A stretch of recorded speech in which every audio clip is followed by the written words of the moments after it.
Nós estamos pregando sobre os heróis da fé.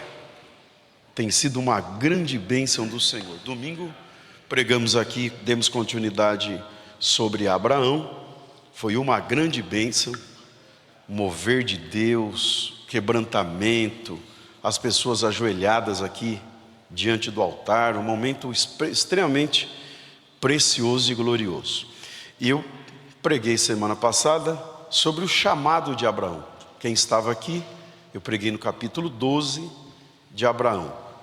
Então eu preguei sobre o chamado de Abraão, capítulo 12, quando Deus fala para ele: olha, sai daqui, larga teu pai, larga tua terra, larga os teus familiares e vai para uma terra bem distante que eu vou te mostrar. E aí então Deus fala para ele: se você for, eu vou te abençoar, você será uma bênção, a quem você abençoar será abençoado, e a quem você amaldiçoar será amaldiçoado. Aí falei mais algumas coisas. E agora, como que Deus vai fazer de alguém uma grande nação se essa pessoa não tem filho? E a promessa de Deus não era só espiritual, a promessa de Deus era realmente física. Eu expliquei para vocês durante a semana passada e essa semana, também no domingo, que nós fazemos parte dessa profecia de Abraão.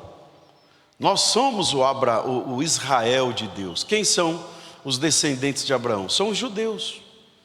Então, a partir da casa de Abraão, Isaque e Jacó, então nasce ali esse povo eleito do Senhor, esse povo escolhido do Senhor.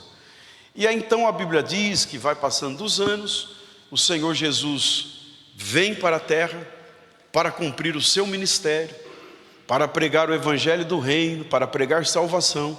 E muitos dos judeus até hoje não aceitam Jesus como Messias. Uma boa parte dos judeus não aceita. Por quê? Porque é um povo extremamente inteligente, é um povo extremamente rico. Você vê bancos que nós temos no país, o Banco Safra, que é um banco de gente muito rica. Você vê o próprio Silvio Santos, é descendente judeu, dono da Casas Bahia. Você vai vendo, você não vai encontrar um judeu pobre. É difícil, você vai ver alguém na rua pedindo esmola e você vai falar assim: você é de que nação? Ah, eu sou de Israel. Você não vai achar isso, porque tem uma bênção de Deus e eles respeitam e honram a Deus de uma forma tremenda. Só que eles não conseguem aceitar que Jesus é o Messias, é filho de Deus, porque é um contraponto de uma nação próspera, de um Deus tão poderoso, de um povo tão abençoado. Nasceu o rei numa manjedoura, nascer numa manjedoura, numa situação extremamente de simplicidade, crescer numa situação de extrema simplicidade, e depois morrer numa cruz. Mas como é que pode esse ser o filho de Deus? Judas, que era de uma região chamada Iscariotes, por isso que é Judas Iscariotes, da região que ele vinha, ele era um pensador, ele era um homem extremamente inteligente dessa época. Só que Judas não aceitava o Israel estar sendo subjugado, o povo de Deus, os judeus, ser subjugado por Roma. Não aceitava que Roma fosse lá, pegasse toda a estrutura financeira de Israel e levasse para Roma. Então, quando ele vê aparecendo um homem que vai fazendo milagres, que vai arrastando uma multidão de gente atrás dele, ele fala assim: ó, este daí é alguém que vai fazer uma grande revolução e vai se levantar contra Roma. Então ele era um pensador, uma pessoa que tinha todo o desejo e estratégias para poder se levantar contra Roma, e ele vê em Jesus uma oportunidade, porque não aceitava isso. Agora, quando ele vê Jesus falando que iriam comer da sua carne, beber do seu sangue, ele começa a falar: peraí, como é que é alguém que vai se levantar contra Roma, que vai pôr por terra essa estrutura toda, está falando que vai morrer? Está falando de morte? Está falando de sangue? Está falando de beber do sangue? Está falando de comer da sua carne? Está falando de levar um tapa no rosto e virar e dar o outro rosto? Esse não é o homem que eu procuro. Aí ele diz assim: para eu não sair com as mãos vazias, eu vou entregá-lo. E ele vai e entrega Jesus. Com um beijo, ele trai o Senhor Jesus. Por quê? Porque ele não justifica a traição, porque ele não entendia que alguém que fosse um grande, alguém que viria revolucionar entre os judeus, fosse entregado de uma maneira daquela tão frágil. Então ele não acreditou que era o Messias e foi e traiu Jesus. Então a realidade das coisas é que muitos deles ainda não reconhecem o Senhor como seu Salvador. Como seu Salvador. Por quê? Porque foi de uma forma extremamente simples. Então o que eu digo com tudo isso? Esse povo, a grande maioria, não aceitou Jesus. Até hoje. E o texto bíblico diz assim: eu vim para os que era meu, e os que era meu me rejeitou, mas todos quanto me aceitaram, eu dei-lhes o direito de serem chamados filhos de Deus. Paulo é o pregador para os gentios. Pedro, por que gentios? Gentios são todos aqueles que não eram judeus. Por que que naquele poço lá da mulher em Samaria, a mulher diz assim para Jesus: por que o senhor ousa falar de água para mim? O senhor é judeu e eu sou uma samaritana. Porque o samaritano da época era uma mistura, que nem o Brasil. O Brasil tem uma mistura de tudo. Aqui tem gente de todo canto do mundo. E lá no samaritano não era judeu puro sangue. Os judeus de pedigree discriminavam terrivelmente o samaritano. Então eles olhavam para o samaritano de cima para baixo assim: esse povo não merece reconhecimento. Só que o texto bíblico diz em João 4 que Jesus disse assim: necessário foi passar por Samaria. Então o evangelho não ia entrar em Samaria, mas Jesus passa lá naquela fonte, naquele poço, e encontra uma mulher. Os discípulos vão comprar comida em outros lugares, e Jesus fala: pode ir vocês que eu tenho que fazer um serviço aqui. Jesus já estava olhando para mim e para você. Jesus já estava olhando para um povo que não tinha pedigree, aspas e fecho aspas, de um povo que é uma mistura, de um povo que não é judeu, de um povo que não está na linhagem de Abraão, de Isaac e de Jacó, mas que um dia seriam alcançados pela graça, pela bondade, pela misericórdia, para serem salvos em Jesus Cristo. Eu estou fazendo uma síntese tão grande para você me entender. Porque se tem uma coisa que eu gosto de fazer ao longo desses anos, é pregar para você entender. Não é usar palavras, não é rebuscar, não é querer mostrar entendimento, conhecimento, blá blá blá, que não é isso. Quero que o mais simples do irmão ou da irmã entenda que eu estou pregando para sair alimentado. Então assim, aí Jesus entra lá, prega o evangelho para a mulher. Jesus pergunta do marido, ela fala: eu não tenho. Aí ele fala: você já teve mais de 5, inclusive que você está agora não é o seu. Aí ela fala: é um profeta. Aí ele fala para ela assim: ah, mulher, se você soubesse, ó, a volta que eu estou dando para você entender que você é filho de Israel, filho de Abraão, de Isaac e de Jacó, que você recebeu essa marca na sua vida, ou seja, você é abençoado. E tem gente que só não é mais porque não quer e é preguiçoso. É isso aí.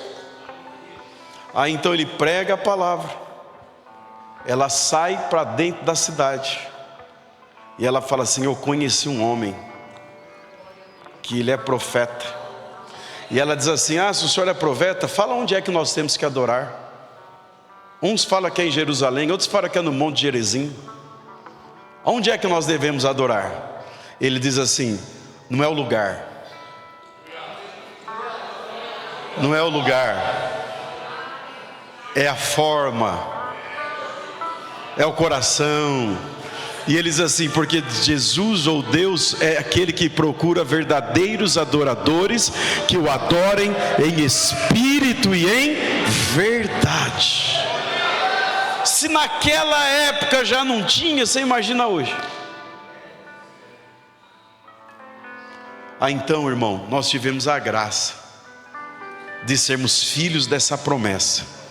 O que Deus revela em Gênesis capítulo 18, que começa a acontecer, alcança a sua e a minha vida. Você sabe que a grande maioria que não gosta de culto de ensino não entende nada de Bíblia, não entende o beabá que eu estou ensinando aqui hoje, não entende o beabá, o básico do básico do básico do básico do básico do que eu estou tentando ensinar sobre os heróis da fé. Mas nós vamos em frente, porque se tem uma coisa que o diabo quer, é cegar os olhos e cegar a mente e cegar o ouvido, para que o povo de Deus não chegue onde está sendo pregada a palavra. Mas o sangue de Jesus tem poder, e o Senhor te trouxe aqui porque você ainda é remanescente que ama a palavra de Deus. E aqueles que amam a palavra de Deus, Deus tem um cuidado diferenciado. Amém, queridos? Aproveita cultuar. E outra coisa que eu não vou fazer, não vou pregar mais do que 9h30 agora toda terça. Quando for 20:10, o dia que for 9h30, eu já quero dar bênção apostólica, para nenhum preguiçoso ficar reclamando que é porque o culto acaba tarde. Eu só não cabo mais cedo, que a maioria dos irmãos que vem de longe chega 8, 8:10, 8:15, porque vem de longe. Porque se todos estivessem aqui 7h30, 9h30, 9h20, nós já estava tudo dentro do carro indo embora para casa. Então tem um montão de coisa que não depende só de mim, lamentavelmente, né? Então agora vamos para Gênesis capítulo 18. Já está ali? Depois apareceu-lhe o Senhor no carvalhais de Manre, estando ele assentado à porta da tenda, quando tinha aquecido o dia. Deus fez a promessa, passaram um montão de coisa, ele saiu e agora Deus aparece para ele e diz assim: levanta os olhos. E olhou, e eis 3 varões estavam em pé junto a ele, e vendo-os, correu da porta da tenda, isso aqui é Abraão, ao seu encontro. Foram 3 varões visitar ele, e inclinou-se à terra. Quando ele viu esses homens, ele se inclinou à terra e disse: meu Senhor, se agora tenho achado graça aos teus olhos, Abraão está dizendo isso aqui, rogo-te que não passes de teu servo, traga-se agora um pouco de água e levai-vos,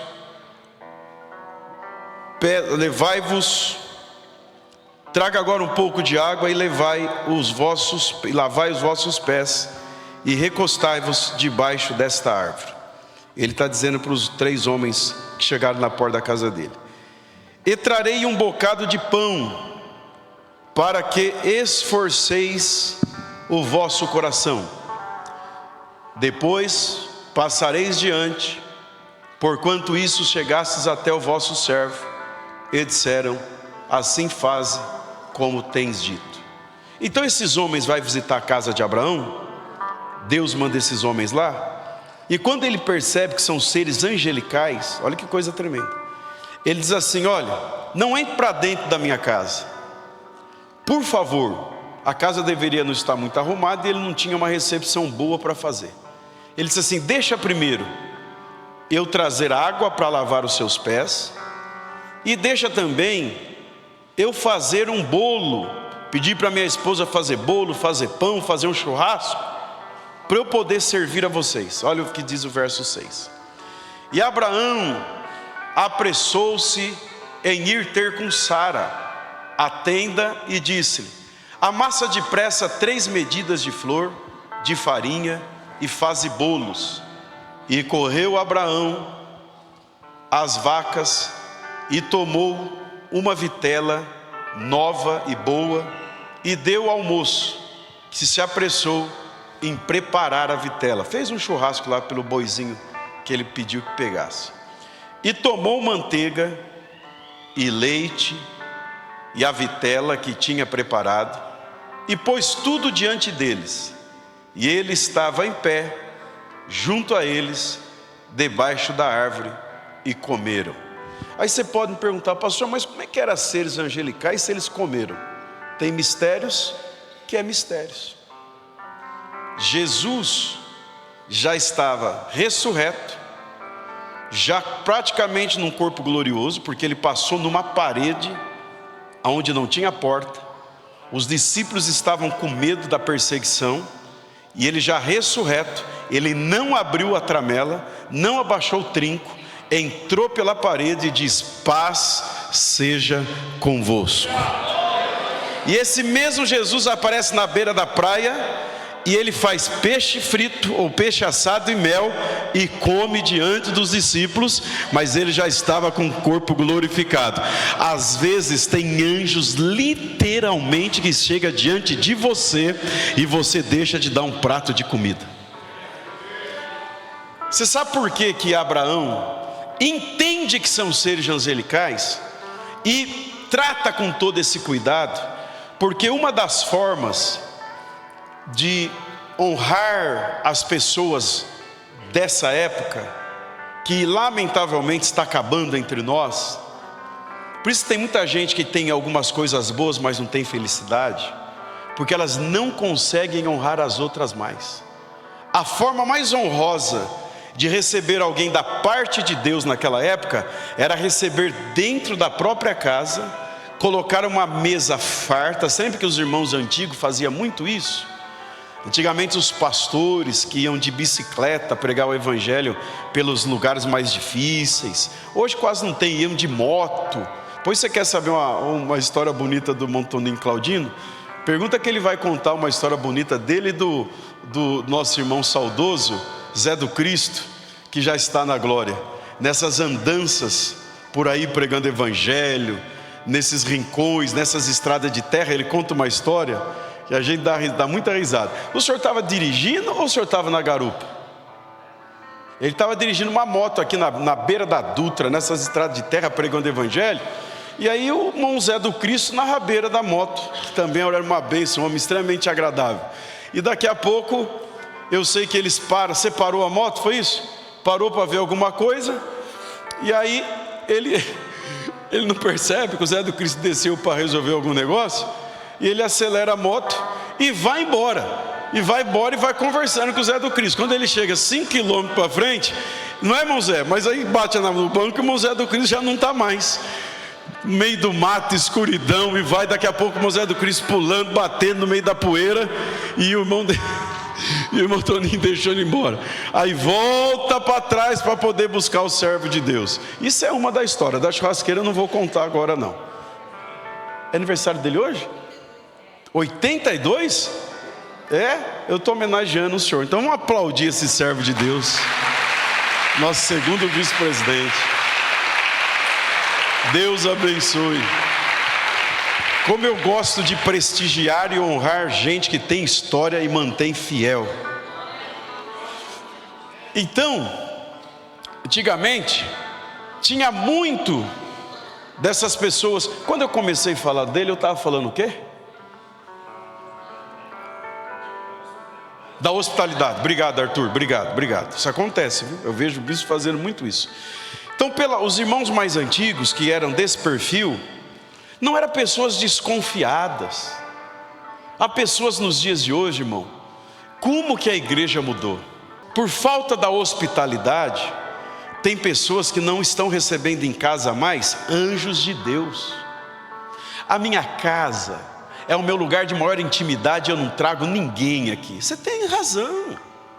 Só que você vai viver nessa casa sem a bênção de Deus, porque a tua casa não é igual à casa de alguém que é do mundo. Até porque o que você tem é Deus que está lhe dando. Ou não? Vou repetir para ver se você dá glória a Jesus. O que você tem é Deus que está lhe dando. Tem gente que não tem, porque Deus conhece o coração. Aqui eu não trago parente, mas se puder ir na casa das pessoas, vai, come e ainda não leva um litro de Guaraná. Raça ruim de gente. Não, aqui não vai vir ver minhas coisas não. Você acha que esses anjos que foram na casa de Abraão queria ver se a casa de Abraão é bonita ou feia? Eles faziam parte de um projeto que iria reunir no ano 2026 8 bilhões de pessoas na face da terra. O projeto, quando é grande, Deus usa coisas pequenas para que ele comece. Eu vou dizer de novo, todo projeto grande, Deus usa coisas pequenas para dar sentido a eles. Não despreze as coisas pequenas. 3 anjos param na casa de Abraão. Para quê, pastor? Porque eles vão levar uma mensagem para Sara. Abraão entende que é homem de Deus que está ali e diz assim: irmão, essas coisas mexem comigo, a palavra de Deus mexe comigo. Eu vou me enchendo, eu vou pregando para vocês. Tem gente que não dá um glória, mas eu vou me enchendo.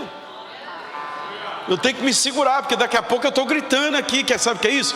É você ser revestido pela palavra. Eu estou tentando, porque quem prega, quem é primeiro é cheio da palavra.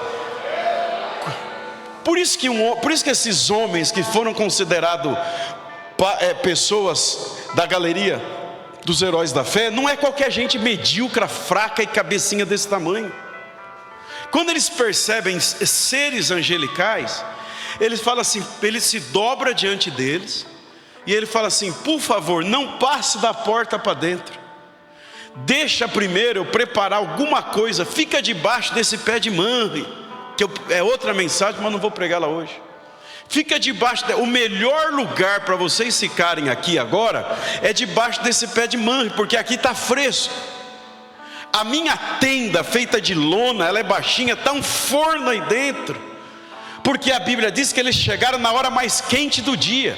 Eles chegaram ao meio-dia, o sol rachando, e Abraão está preocupado de fazer alguma coisa que traga tranquilidade, que traga refrigério, que traga paz. Aí a primeira coisa que ele faz é pegar um balde de água e joga no pé dos anjos e lava os pés dele e diz assim: vou também trazer água fresca para vocês beberem. E Deus mandou seres angelicais em condições de participarem de coisa humana para ver o que tinha no coração. Porque se você vê um anjo voando, você faz para ele qualquer coisa. Agora, se você vê um anjo de carne e osso e pele e cabelo andando, aí você fala assim: esse aí eu trato de qualquer jeito, esse aí eu tenho dúvida até do caráter dele, esse pastor aí eu tenho dúvida se é homem de Deus mesmo, esse daí eu vou tratar de qualquer jeito. Eu trago a chave, irmão, por tudo que é mais sagrado. Eu estou te ensinando, mas eu tenho que falar. Eu não estou pedindo para ir na tua casa, eu não quero comida da tua casa, porque eu tenho comida na minha e boa, e uma casa muito boa, mas eu estou te ensinando a ser espiritual. Ele traz a chave da casa para o pastor orar, e não sou eu não, até porque daqui para frente eu vou começar a mandar muitos obreiros daqui da sede para fazer coisas. Muitas coisas que eu faço, não é que eu vou deixar de fazer, eu vou pôr algumas pessoas para fazer, porque muita coisa já foi feita. Ora pelo que Deus me deu, olha o testemunho que Deus me deu, mas ele não entende que Deus pode entrar personificado na casa dele de carne e osso. Ele tem dificuldade de falar assim: eu vou pôr um copo de água fresca em cima da minha mesa, o senhor vai lá, eu só tenho água, mas eu vou te dar um copo de água. Aí ele fica regulando, achando que o anjo quer entrar na casa dele para ver o que ele tem. Para de ser. O anjo chegou na porta de Abraão, não é para ver o tipo de tenda que Abraão tinha. Os 3 chegaram lá para ver que forma seria a recepção, porque eles iam dar uma palavra naquele dia. A Sara ia rir de dentro da tenda, mas a palavra colocada nunca mais ia voltar para trás. Porque se você não sabe, quando Sara teve filho, ela tinha 90 anos e Abraão tinha 100 anos e Sara era estéril. Ou você acha que Sara não tinha filho porque ela optou não ter durante a vida? Ela não tinha madre boa para gerar. E quando o anjo chega lá, ele fala assim: você, a Sara, a tua mulher, Abraão. E ele fala do lado de fora. Eles disseram: eu não vim aqui para comer manteiga, eu não vim aqui para comer queijo, eu não vim aqui para você lavar meu pé, eu não vim aqui para você lavar minha mão, eu não vim aqui para comer churrasco, eu vim aqui porque eu sou mensageiro de Deus. E se eu não pisar aqui, para de ser bobo, quer pintar casa, quer colocar azulejo, quer pôr piso no chão para receber anjo. O anjo não quer saber do jeito que você mora, não quer saber o que você come, não quer, fala a verdade, você não é inteligente. É por isso que lá naquela casa que era para ter salvação não tem, é por isso que lá naquela casa as coisas são mirradas, é por isso que lá naquela casa as coisas não andam, não acaba aquilo nunca. Sabe por quê? Porque Deus conhece o teu coração medíocre.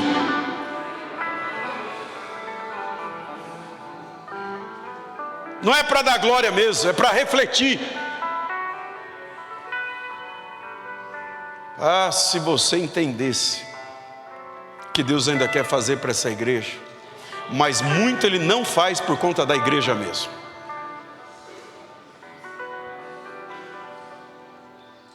De 2, 3 milhões, Samuel, que saíram do Egito, só 2 entraram na terra prometida. Até que não mudasse a mentalidade. Deus tem que mudar a geração de obreiros, Deus tem que mudar a geração de homem, Deus tem que mudar uma geração de igreja para salvar, para levar para o céu. Porque a geração que vai ficando velha, incrédula e blá blá blá, vai ver a terra de longe. Perca tudo nessa vida, só não perca a espiritualidade e a fé. Não perca a inocência. Eu vou falar de novo: não perca a inocência. Desarme o coração. Fala assim: Deus, faça eu enxergar o que eu não estou mais enxergando, faça eu ver o que eu não estou mais vendo. Eu estou muito velho, eu estou muito maduro, eu estou analisando muitas coisas, eu estou observando muitas coisas. Esse tipo de gente vai olhar de longe, mas não vai pisar. Vou continuar para encerrar agora. Então vamos lá, verso 4, vou dar de novo 4. Trace agora um pouco de água e lavai os vossos pés, recostais debaixo desta árvore, e trarei um bocado de pão, para que esforceis o vosso coração. Depois passareis adiante, porquanto por isso chegastes até vosso servo. E disseram: assim faze como te tem dito. Eles falaram assim: Abraão, pode fazer, pode ir lá pegar água, pode ir lá arrumar casa, pode ver o que você vai fazer, pode fazer do seu jeito. E Abraão apressou-se em ir ter com Sara dentro da tenda, e disse-lhe: amassa depressa 3 medidas de flor de farinha, faze bolos. E correu Abraão às vacas, olha que legal isso. E correu Abraão no meio das vacas e tomou uma vitela nova, tenra nova, e boa, e deu ao moço, que se apressou em prepará-la. E tomou manteiga e leite, e a vitela que tinha preparado, e pôs tudo diante deles. Fez uma mesa debaixo lá, e ele estava em pé junto a eles, debaixo da árvore. E comeram. Olha agora. E disseram-lhe: onde está Sara? Diga assim: onde está Sara? Tua mulher. E ele disse: ela está aí dentro da tenda. E disse: certamente tornarei a ti por este tempo da vida. Os anjos, os seres angelicais dizendo para ele: e eis que Sara, tua mulher, terá um filho. E ouviu Sara à porta da tenda. A Sara era espertinha. Eles estavam conversando, só que ela estava do lado ali da porta da tenda ouvindo a conversa. E ouviu Sara à porta da tenda, que estava atrás dele. E eram Abraão e Sara já velhos, e adiantados em idade. Já Sara havia cessado o costume das mulheres. Assim, pois, riu-se consigo mesmo, dizendo: terei ainda deleite ou terei prazer depois de haver envelhecido, sendo também o meu senhor já velho? E disse o Senhor a Abraão: por que se riu Sara, dizendo: na verdade gerarei eu ainda, havendo já envelhecido? Aí o anjo pergunta para Abraão: por que ela está dando risada? Aí o versículo 14 é lindo, leia vocês bem forte, 1, 2, 3.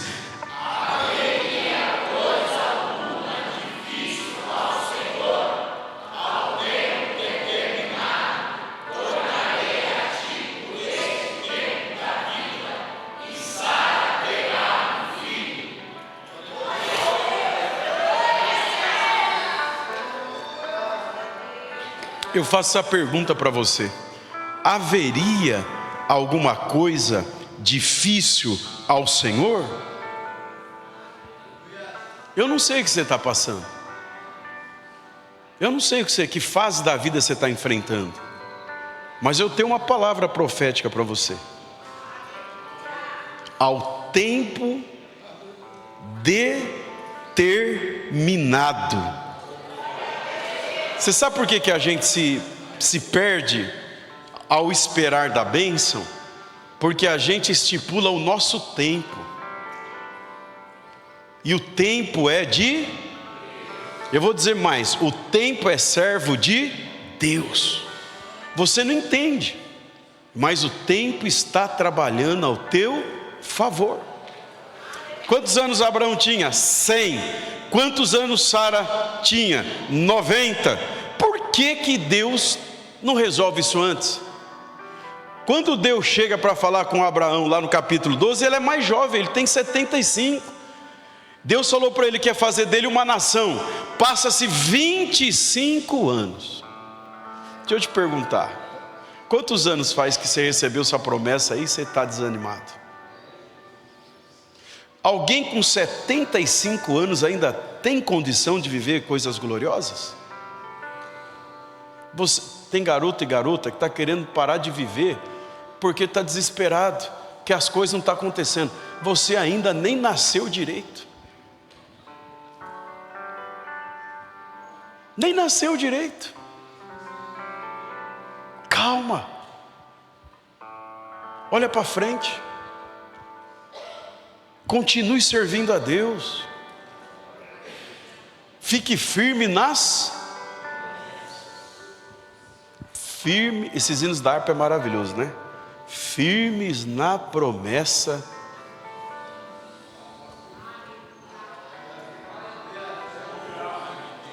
Você está firme aí na promessa, irmão? Fica firme. Se Deus falou, Ele vai. E para também de ficar qualquer coisinha largando, ficando triste. Estou em casa há 20 dias porque eu estou passando uma fase de tristeza. Para com esse negócio, irmão. Passa triste, fica triste dando risada, não deixa ninguém perceber.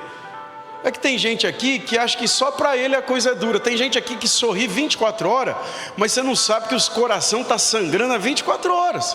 Só que Deus está olhando para esse tipo de gente. Adoração não é só falar, adoração é comportamento.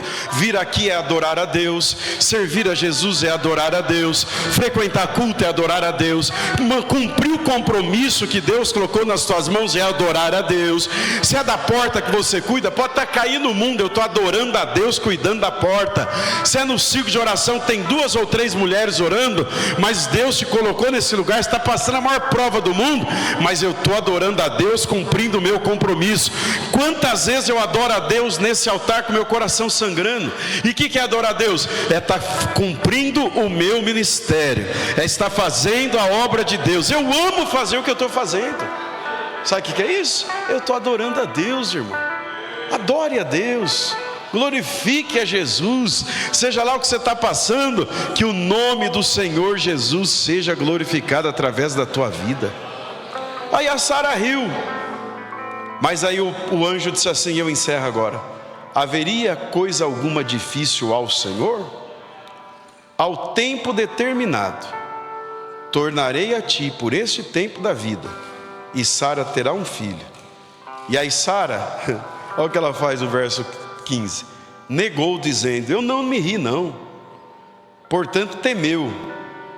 E ele disse, não digas isso, porque você riu sim. Aí o ser angelical deu uma dura nela. E levantaram-se aqueles varões dali, e olharam para a banda de Sodoma, e Abraão ia com eles, acompanhando-os. E disse o Senhor, 17, ocultarei eu a Abraão o que faço? Visto que Abraão certamente virá a ser uma grande e poderosa nação, e nele serão benditas todas as nações da terra, porque eu o tenho conhecido, que ele há de ordenar aos seus filhos e à sua casa, depois dele, para que guarde o caminho do Senhor, para agirem com justiça e juízo, para que o Senhor faça vir sobre Abraão acerca do que ele tem falado. Aí eles saem da casa de Abraão, eles olham para a região da banda de Sodoma e Gomorra, que agora vai vir a destruição sobre aquele povo, só que os anjos não querem falar para Abraão o que Deus vai fazer. Aí Deus chama a atenção dos seres angelicais dizendo assim, eu vou ocultar de Abraão o que eu tenho que fazer? Ou seja, pode contar para ele o meu mistério, porque ele vai ser pai de uma grande nação, e a nação que virá de Abraão será um povo que irão temer o meu nome, um povo que vai glorificar o meu nome. A partir dele virá pessoas diferentes. Você percebe por que Deus tem intimidade com Abraão? Hoje não dá mais tempo de eu pregar sobre o nascimento de Isaac. Eu tenho o nascimento de Isaac, eu tenho aqui o significado do nome de Isaac, eu tenho aqui a forma que Sara reagiu e o que Deus fez a partir dela, porque ela também está ali com seu esposo na galeria dos heróis da fé. Fique em pé em nome de Jesus. Sabe o que eu quero que você saia daqui com essa mensagem que foi pregada? Não há nada impossível para Deus. Não há nada impossível para Deus. Irmão, ou a gente aprende isso e crê, ou nós vamos ficar perdendo tempo na igreja.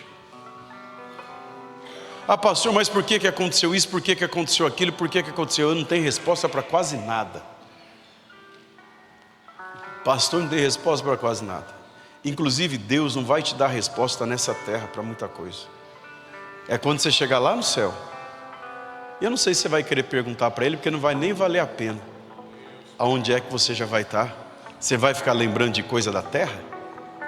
Oh Senhor, por que aconteceu aqui? Tem uns crentes tão complicados que é perigoso ainda. Deus vai falar, rapaz, mas já não basta onde você chegou? Ah, mas eu só queria saber. Não, irmão, deixa isso para lá. Tem coisa que não precisa saber, olha para frente. Agora, imagina no céu. Quero que você saia daqui confiante nas promessas do Senhor. Porque há um montão de coisa tentando entulhar a nossa mente espiritual. Há um tantão de coisas do diabo que quer falar assim, ó, esqueça que Deus não vai fazer. Inclusive, uma dessas coisas são as circunstâncias que nós vivemos. Às vezes nós olhamos para coisas, às vezes nós olhamos para nós, porque Sara olha para ela e deixa de tirar os olhos da promessa. Sara olha para ela. Sara é tão complicada que ela acerta Agar para ter um filho com Abraão. A falta de paciência, falta de entendimento, que tudo está no tempo de Deus. Tudo está no tempo de Deus, irmão. Não arreda o teu pé. Continue fazendo o que Deus te habilitou para fazer. Continue servindo a Jesus com alegria. Eu disse aqui no domingo, um dos segredos do meu ministério, que é uma coisa tão simples. Eu sou insistente. Eu não desisto. Eu sou insistente. Se tem uma coisa que o diabo não vai ver, enquanto Deus estiver comigo, e vai estar até o fim, é as minhas costas. Ele não vai ver eu deixando nada. Eu não aguento mais, eu vou entregar isso.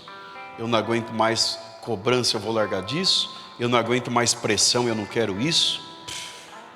De mim não. E eu te dou um conselho: aguenta firme isso. Aguenta firme essa fase que você está passando. Aguenta firme, porque a vida é feita de fases. Isso vai passar.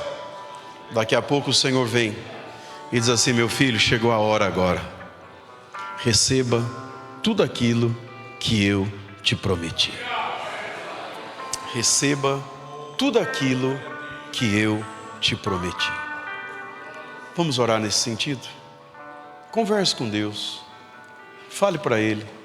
Fale: Senhor, me ajude. Eu não posso olhar para trás. Eu tenho que avançar. Porque os próprios seres angelicais disseram: haveria alguma coisa difícil ao Senhor? Ao tempo determinado tornarei a ti por este tempo da vida, e Sara terá um filho. Ao tempo certo. Fala para essa pessoa e fala assim: é no tempo de Deus. Fala para essa pessoa. E até que esse tempo não chegue, faça o quê? Continue adorando, servindo, confiando e glorificando o nome de Jesus. O Senhor quer te chamar para um outro nível de fé. O Senhor está te chamando para um outro nível de confiança em Deus. Oranda cantore bashure manahá. Oh meu Deus, fortaleça o meu coração, a minha alma, Senhor Jesus, como o Senhor tem fortalecido, para que nós não paremos, para que nós avancemos a cada dia mais. E pregar essa palavra, Senhor, é acreditar nas suas promessas. Estar aqui nessa noite é acreditar sem nenhuma dúvida que o Senhor vai cumprir tudo aquilo que o Senhor prometeu para as nossas vidas. Estar aqui nessa noite é saber que Deus não é homem para que minta, e nem filho do homem para que se arrependa. Se o Senhor falou, o Senhor vai cumprir.